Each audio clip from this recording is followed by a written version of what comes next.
Hello and welcome. My name is Ty. I play a lot of strategy games, and the other night, I was bragging on stream that I'm kind of good at tower defense games. The next morning, I had an email in my inbox saying, hey, try my tower defense game against zombies. Kind of like Plants vs. Zombies. You have to build a base, fill your plots out with economy, we have to put down troops, and defend against hordes. You've got a limited amount of time every day to place down your troops, spend your resources, build your base, send out expeditions, and then at night, the zombies come. Now, the game is a roguelike in the way that every time you do a run, you earn research points if you build the lab, and that goes towards upgrades towards your troops. I have played this twice now, just to learn how to play it, as well as upgrade the base somewhat and give ourselves a leg up, because the challenge is to last as long as possible. And the zombie hordes are quite large. There are a few variety of zombies. The standard shambler, you've got runners that take down your troops instantly, you've got exploding zombies, zombies that throw rocks, and a flying harpy poison spitting thing.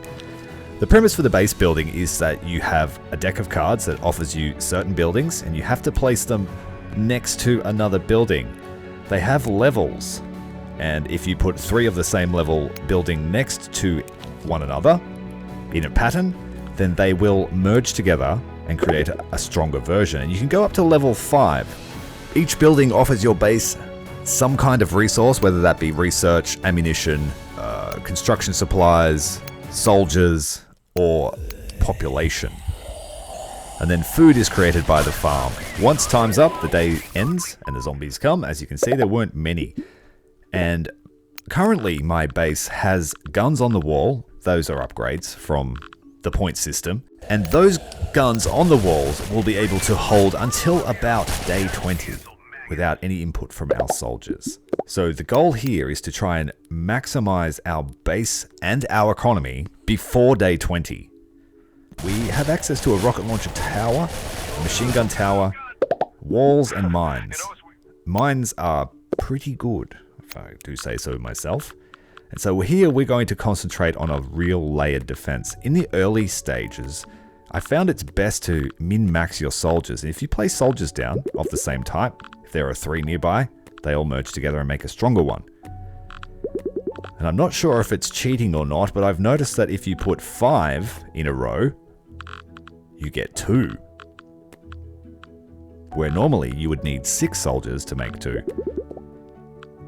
So we are going for the max level soldiers here. We're going for the Gatling gun guy and the flamethrower dudes. In the early stages, it will be important for me to min-max these.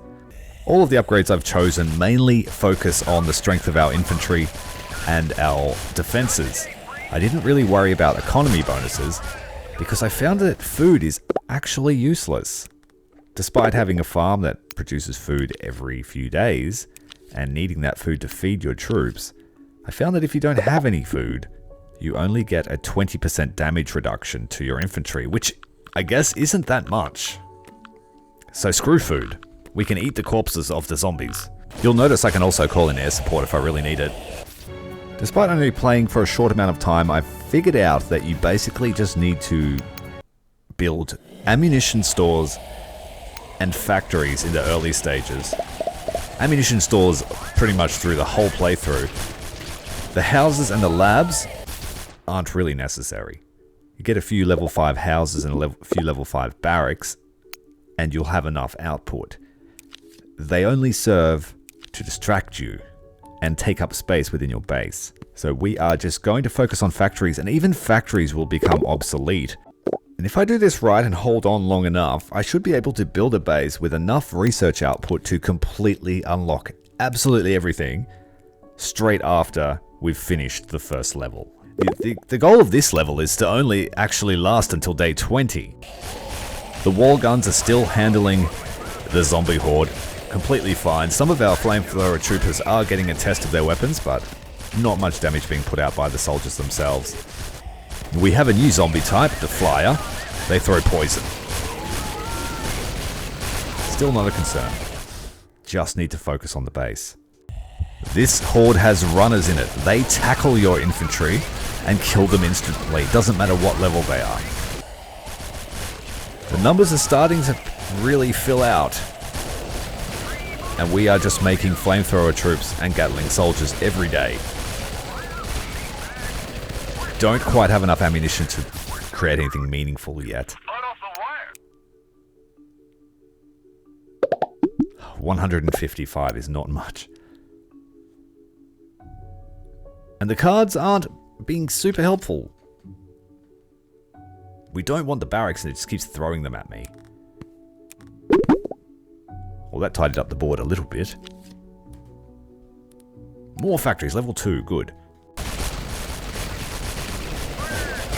We have 1 week rather, until our safety net collapses.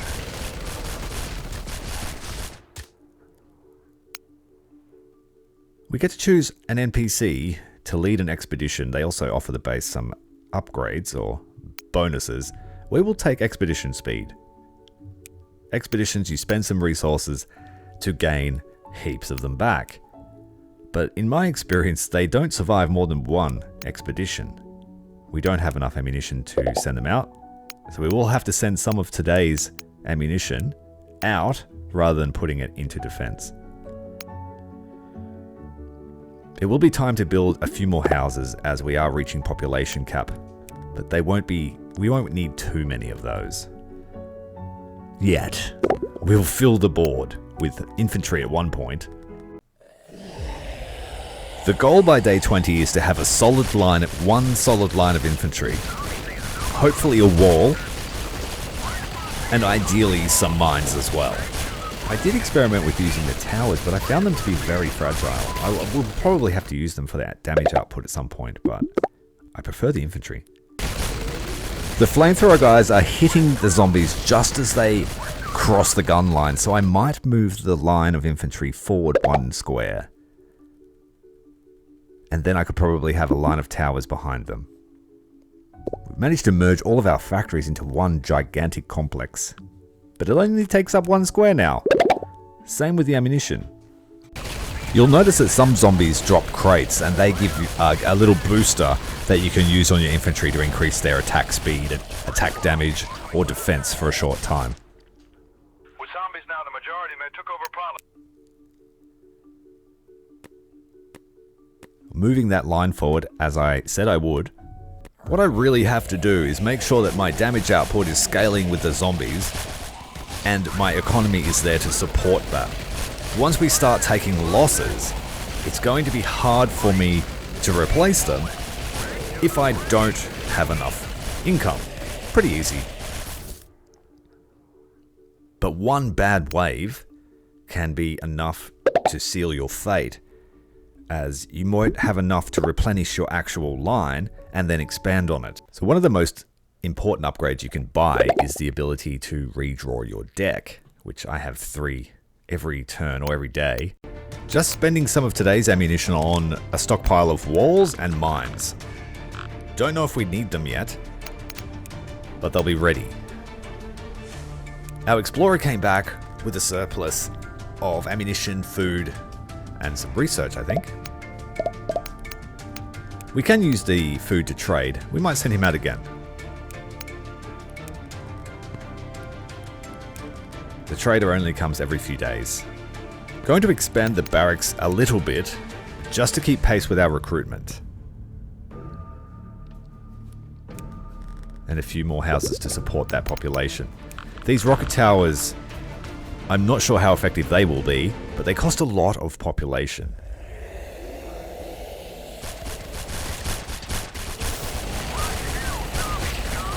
So it better be more effective than 35 infantry, because it's quite expensive that way.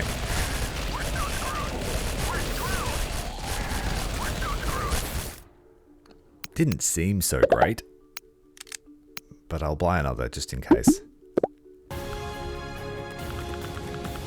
Right, the first line of mines. Now these are just like my alarm system. If zombies are crossing this line and hitting the fence, it means that I don't have enough damage output, because the mines are sitting right where all of our damage is concentrated from the flamethrowers and the wall turrets. just before there. So if they hit the line of mines, we need more guys.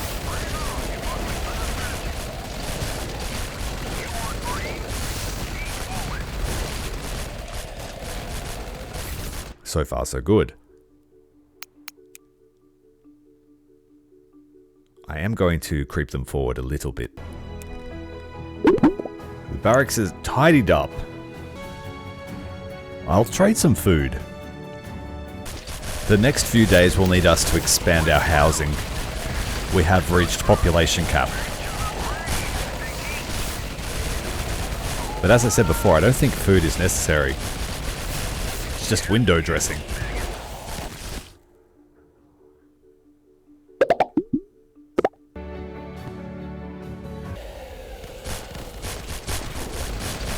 A few more soldiers added to the ranks.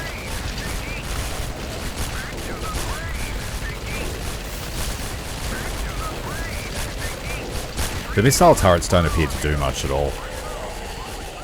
Flamethrower is much more effective. It says we have a 20% damage reduction for lack of food. We've passed the point where our wall turrets can help us. It's all up to the infantry now. Hurling stones at us.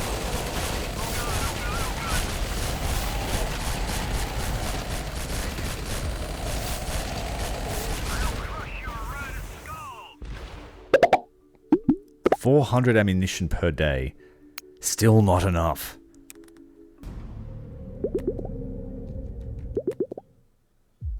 Ran out of time. They're still not able to make it to the mines, but the exploding zombies have taken out our wall. Can't really afford to be losing infrastructure.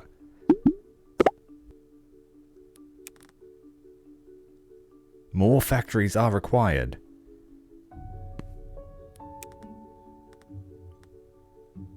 And we have a nice ammunition dump forming up here.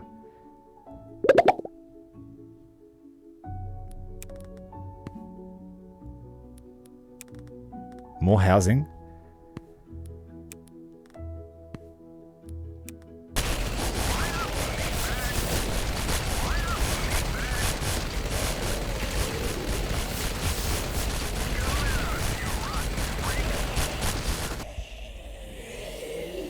Day 25. And the boys are holding firm.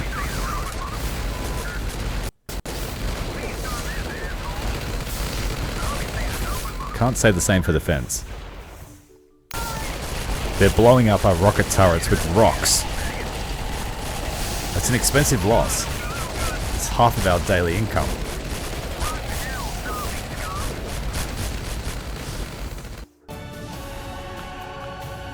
Try out some gun turrets on the wings, so that we can try and funnel them towards the center. I really need to push the defenses further and further away from the base, but our income is just not stable enough. The cards have been terrible.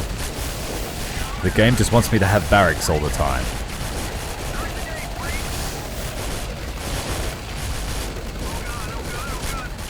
Looks like we had a few casualties on the front line. The Horde is unending. Every night, they throw themselves against the wall, and every night we burn them off.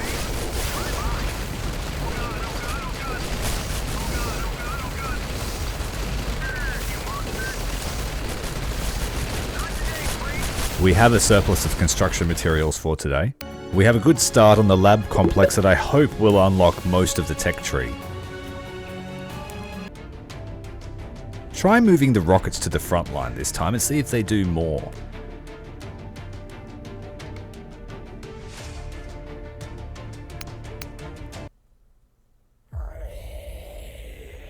I hope so, because I find that they're kind of pathetic. Flamethrowers do a much better job. Flamethrowers seem to hit everything. And you can't merge your towers together to make them stronger, so we've lost one.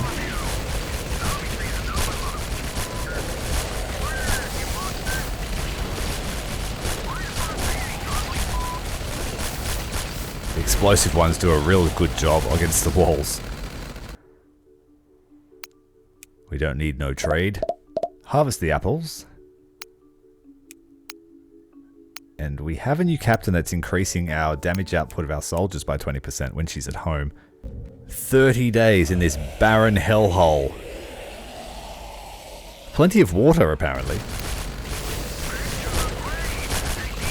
No issues with thirst at all. First wave opening up with runners. We put the defensive boost back on our rockets and moved them to the back line. They were ineffective on the front line.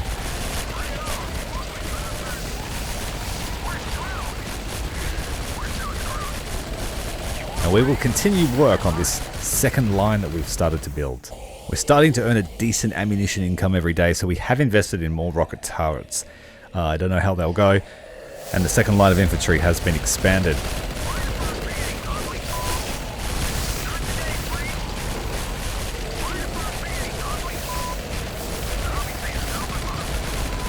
Just having those flamethrowers just offering way more firepower.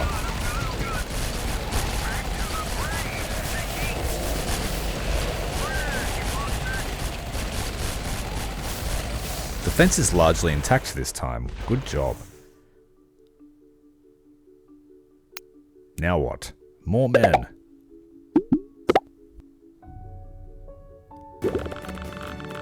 More men is what we said. More men is what we'll get. So we have heaps of barrack capacity. Let's use an airstrike. It does increase in cost every time you use it. There are a few men outside the walls. I wasn't quick enough. And the runner's just tackling them instantly. We have a small enclave on the right side. I've stacked the boosters onto them. Now that we have a solid income, we need to start taking back the ground from the undead. A line of fences to set up and protect the next line of infantry. This line of fences might not survive this wave, but we'll put as much here as we can. We have a few flamethrower troops. We'll put them all there together, concentrated.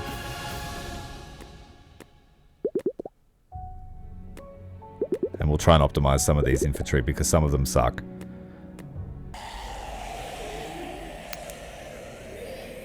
More boosters on the right. Some on the left.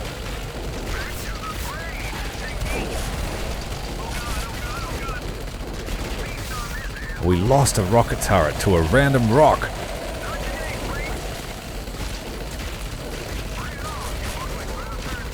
It's very expensive in terms of ammunition. 200 ammunition. A little bit of overlapping fire. Factory complex expanding. There's a few men outside the wall. We'll give them a defensive buff, but I don't like their chances. And it's all over. But the third line seems to be holding strong. On its own, no help from the second line. And we'll just keep repeating this process now.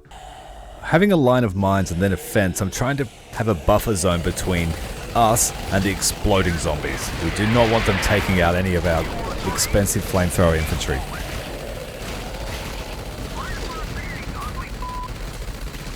That airstrike doing some great work. Only one exploding zombie. Minimal damage. Move some rocket turrets down just to assist this line of flamethrowers. And we're starting work on the fourth line. It feels good to be taking ground back against the undead.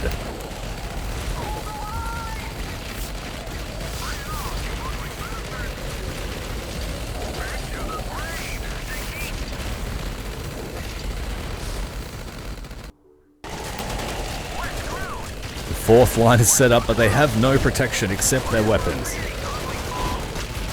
The runner's making it through, tackling some guys down. for the trustworthy flamethrowers. The fuel bill must be huge. Fences. More fences. Day 38, and we have really hit our stride now. We know what we're doing. Going to alternate rockets and Gatling guns.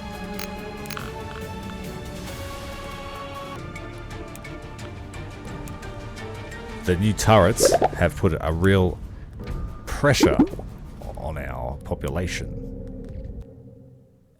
We might need an airstrike to help here. We're not quite ready.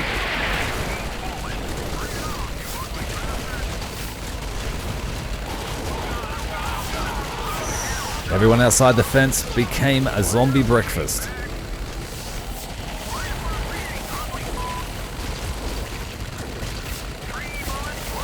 I think we lost a turret. The flamethrowers behind proving to be highly effective. The fourth line is almost finished. We're still expanding our base at every opportunity. We have enough construction supplies now just to make whatever we want. We're just really at the mercy of the deck.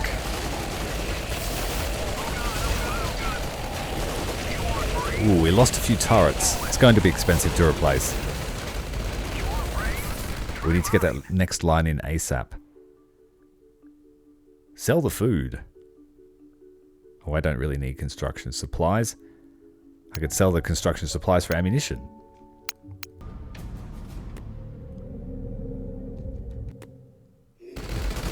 Fifth line was almost finished. And now we have a surplus of ammunition that we can use the airstrike at will, keeping in mind it does increase every time we use it in cost.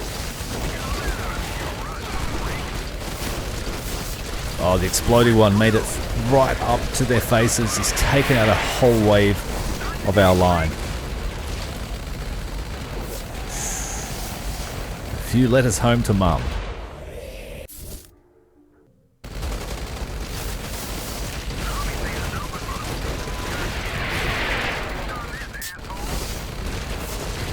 Day 41. We're running out of defensive plots.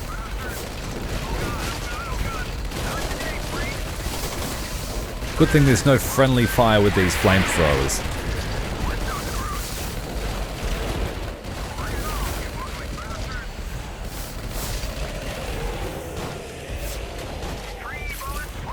More men, do your part. You're 3 squares away from death. We have managed to take back most of the ground that we have available against the zombies. We may just have to fill that with just mines if we want to keep everyone alive. The exploding zombies are spawning way too close to us. Just taking out all of our infantry.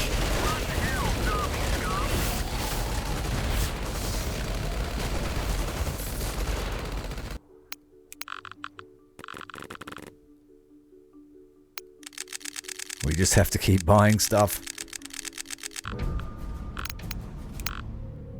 I'm just going to test the turrets here to see if that would be more effective. But we have run out of time again.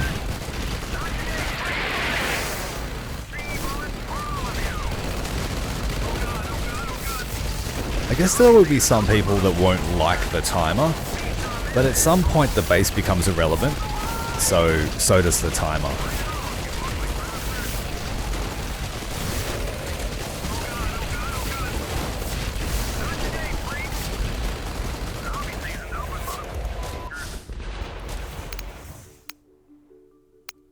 We got a new NPC. Let's take the research boost.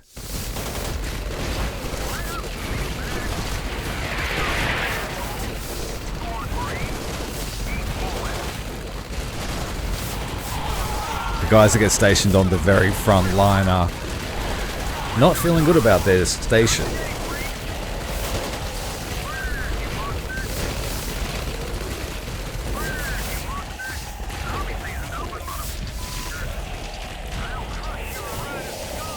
The turrets performed better when they had a meat shield.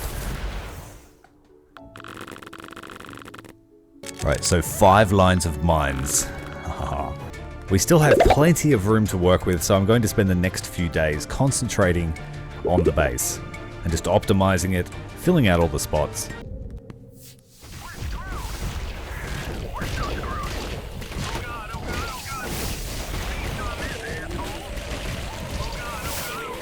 Yeah, so we put the line of flamethrowers. Their maximum range is where the zombies spawn. And then we've got mines, and a couple of fences, as well as some heavy firepower.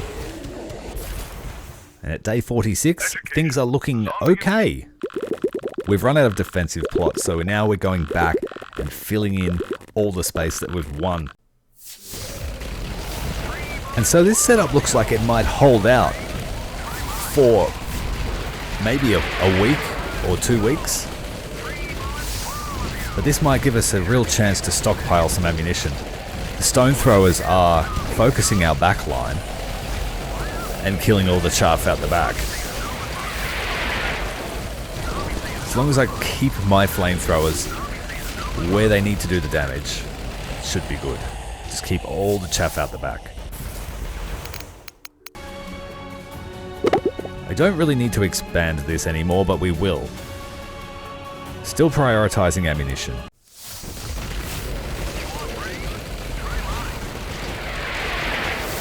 And we can afford to use the airstrike twice a day now. Still lobbing stones into the back line.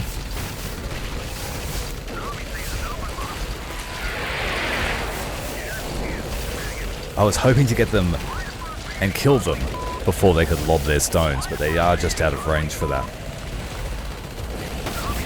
They have no chance against true layered defense.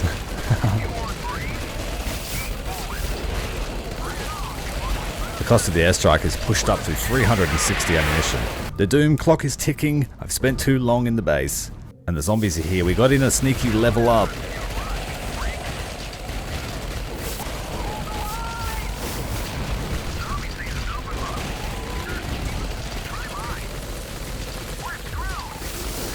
And before we knew it, the days and nights rolled into one. Our effective defense able to hold them back for 10 or more days. And thus the base expands. We are running out of space, and we will have to optimize our plots. But the well-constructed defensive line was able to hold for the predicted 10 days. There were no issues. Some days were harder than others. Some days the zombies were defeated before they even crossed the threshold.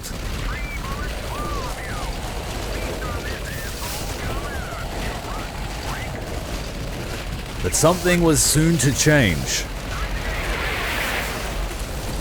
Little did we know that within a week we would be on the back foot. And it was day 62 that proved to be the first test of our defenses as the Harpies crossed. Day 64 saw a spam of rocks taking out one concentrated section of our backline, and the zombies continued to focus on that tactic. But then they got smart, and they started attacking the front line. And our collection of experienced flamethrower troops started to be whittled away. Attrition taking hold. We had run out of space to build new buildings. And it was now that we saw that this war of attrition probably couldn't be won. We were spending more every day, but every night the Horde continued to approach. Even our expanded production facilities weren't able to keep up with demand. And so on day 70, we resorted to putting the recruits on the front line to take some pressure off of our economy. And it seemed to be somewhat effective. But morale was at an all-time low. We realized those fences were little comfort, little obstacle. The Horde continued to advance. The zombies adapted their tactics, staggering their specialized zombie types all we could do was hold on, hope to make it to day 100. Various tactics were used over various days, spreading mines wide, but fatigue was starting to set in. Mistakes were made, and the zombies once again adapted their tactics to our defenses. Focusing their specialized zombies on certain parts of the line saw them penetrate deeper every day. We weren't able to do anything in the base. The cards were not in our favor. I needed a way to upgrade some of my production facilities, and I was reliant on the upgrade card, which was never around when I needed it the most. So as I watched my supplies dwindle, I wondered if I could make it. And then, on day 80, my prayers to RNGesus were answered, and we received an upgrade card which opened up a space within the base. This small space was enough for me to start to fight back, to push back against an uncertain fate. But we couldn't rest. We couldn't relax. We needed to make sure that every space was used towards the defense of our city. And slowly we were able to recover some ground. On day 81, something interesting happened. While the Horde was like every other night, we noticed that the zombies were susceptible to sunlight, and those that didn't make it into the pass before daylight crumbled to ash, and I had a brainwave. If we could pin them in long enough, then the zombies would no longer be a threat. So we continued to expand our base as we had been, slowly clawing back ammunition, expanding those vital industries. And our doctrine changed. It started to become about slowing down the zombie, not defeating him. They could only cram so many into the small, narrow pass that we held, and we were going to use that against them. Like King Leonidas, the Hot Gates, our band of men would stand strong until daybreak. And our tactics started to bear fruit. Every single day we took back one extra square of land from the undead horde, and the nights became shorter. While it's true, some nights are always harder than others, the daytime became our friend. We started to worship the sun.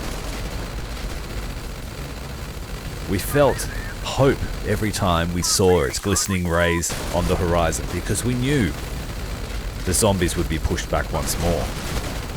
For the first time since the world went to hell in a handbasket, we have a way to survive. And that's not to say it won't take some more sacrifices, because plenty more will fall and rise before this is done. But at day 100, we had proved ourselves to be legendary survivor of this new world. But at this stage, we started to experiment with other tactics, hoping to mitigate the loss of life. And they proved to be dangerously ineffective, with the zombie horde reaching the very crest of our defenses on day 101. So we reverted back to using manpower, of which we had plenty. 15,563 willing recruits ready to throw their lives into the defense of our city. So we basically used the game's mechanics against it. It put pressure on me to get everything done during the day, or I would be punished with a horde. Well, we put it in their court, and now the zombies have to finish their attack before the sun rises. And if you can slow them down, you can avoid the worst of the zombie subtypes. and survive for what seems to be an unlimited amount of time.